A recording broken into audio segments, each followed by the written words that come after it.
If you saw the news today, you will have seen that Renee Nicole Good was murdered by an ICE agent in Minneapolis. Renee was a mother and a wife, and from all that I have seen, seemingly an upstanding member of society. She was gunned down in her car while ICE was performing a daytime raid in Minneapolis. Now, we will discuss some of the facts of this case. You know me, I love discussing hard facts, but I would like to first address the MAGA conservatives that are likely to show up to this video. Facts never really were anything important to you guys anyways. I'd like to start by posing you a question. Is this really the type of country that you want to live in? Yes, I'm talking to you, Mr. Don't Tread on Me flag sitting somewhere in your room. Is this the type of country that you want to live in?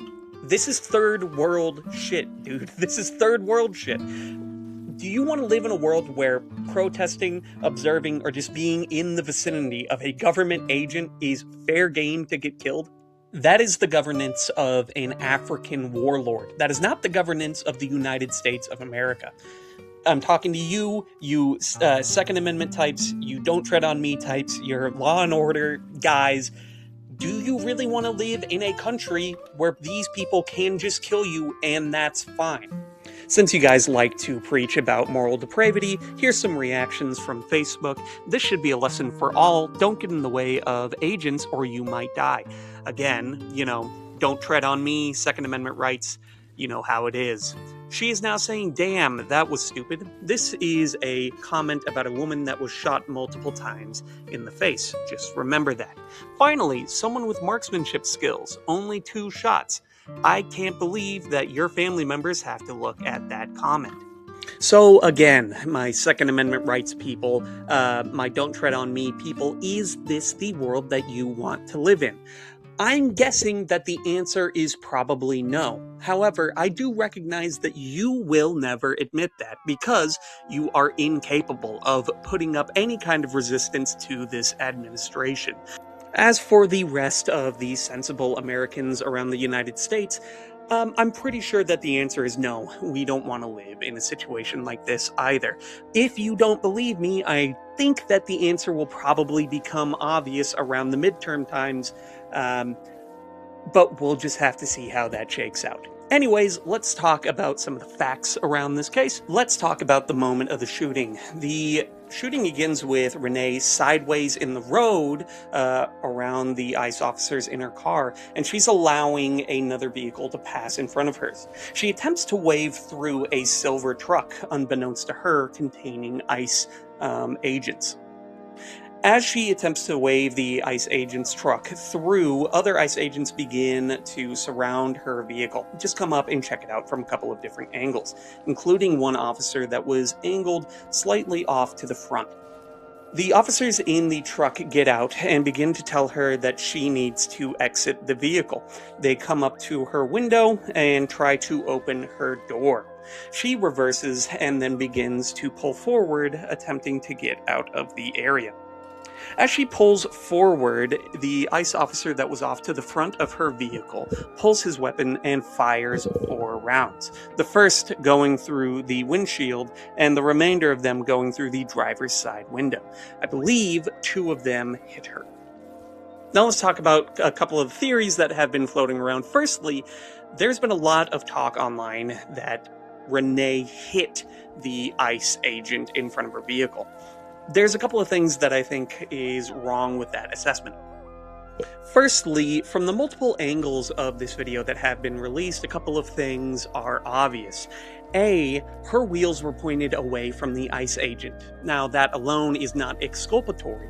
However, it is evidence of her mental state in this situation. It seems as though she was more likely trying to get away from the scenario than she was trying to run over the ICE agent. B, from the multiple angles of the video shown, it does not look like, or at the very least, it's cloudy as to whether or not the ICE agent was even hit. And that's me being pretty charitable to a lot of people online right now. Insofar as he was hit in the knee. But this brings me cleanly into the second point. He, after that, is just like walking around. After he gets those shots off, he walks all the way over to where her vehicle crashed and checks out the scene. And then there are videos from the reverse angle, walking back to where the actual shooting occurred, and he's walking back. It does not appear to me that he was in any physical distress. You would not have gotten that impression, however, if you had only read Donald Trump's Truth Social post, in which he says, based on the attached clip, it's hard to believe he is alive, but is now recovering in the hospital. It is not hard to believe that this guy is alive when you're watching him just fully walk around immediately after shooting a woman in the face.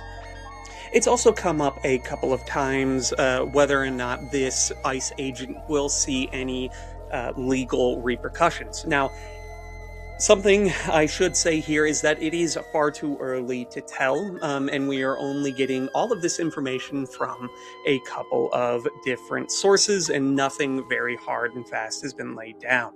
However, stuff like this has been tried in the past before, cases where law enforcement officers were in the way of a vehicle and the driver of that vehicle was killed. This is the part where I say, definitively, I am not a lawyer, and I am about to quote you some stuff from Reddit, okay? I am pulling it from a Reddit post. Just want to get that out there. I'm not a lawyer. However, on the r/law post where this video was first posted, one of the commenters gave 4 examples of cases in the past where this has happened. I will have that post up on the screen right now, but I want to read a couple of quotes that the commenter has decided to add in with the comment. Firstly, quoting Adams versus Spears, a case that happened in 2020, quote, "Once Spears was no longer in the path of the vehicle, the justification for the use of deadly force ended," unquote. Another choice quote that the commenter included was in the case of Villanueva versus Cali from 2021. Quote, "A reasonable jury could conclude that the officers used excessive force because they lacked objectively reasonable basis to fear for their own safety, as they could simply have stepped back or to the side to avoid being injured." One more quote from another comment thread here. This is from the Department of Justice's policy on the use of force from section 116.200. Quote, "Firearms may not be discharged solely to disable moving vehicles. Specifically, firearms may not be discharged at a moving vehicle unless 1. The person in the vehicle is threatening the officer or another person with deadly force by means other than the vehicle. Or 2. The vehicle is operated in such a manner that threatens to cause death or serious physical injury to the officer or others, and no other objectively reasonable means of defense appear to exist, which includes moving out of the path of the vehicle." And with that, I just want to end the video by saying that this whole situation really does suck, and that's putting it lightly. Not just the fact that Renee was killed, of course that is the worst part about this whole situation, but more so that it proves something indicative of our culture as it stands right now. It seems as though the people that are reacting to this have been turned into like pure sense stimuli reaction machines. They have a view built in about anyone that protests ICE or says anything critical of ICE. And they have this idea in their mind that, in some sense, all of these ICE protesters are just valid targets. And upon seeing one of them treated like a target, they react with excitement. There was no deeper search into the facts of the matter. They were just kind of happy that one of these people finally got their comeuppance. That is a terrible, terrible state of affairs for our country to be in, and it is not aided by the fact at all that our president refuses to disavow violence, both structural, coming from our government apparatuses, and social. But here we are. This is 2026. We're at the beginning. Let's hope that this year gets better. I have a hard time imagining how it could get worse, but, these things have a way of surprising me.